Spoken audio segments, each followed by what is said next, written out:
Ito ang Holmen Fjord Hotel na matatagpuan sa isang village kanugnog ng Oslo proper dito sa Norway. Sa hotel na ito ginaganap ang resumption ng usapang pangkapayapaan sa pagitan ng panel ng gobyerno ng Pilipinas at panel ng National Democratic Front of the Philippines. Nitong huling 4 na araw, naganap sa hotel na ito ang opening program at ang mga kasunod na pagpupulong ng dalawang panel, working committees, plenary sessions at iba't ibang pag-uusap.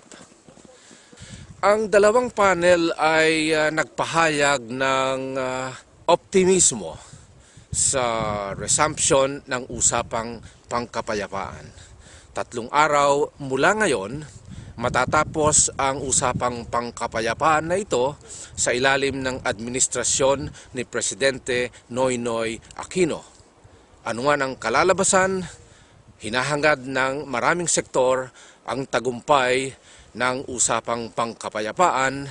Mula dito sa Oslo, Norway, ako po si Bonifacio Ilagan, nag-uulat para sa Kodao Productions.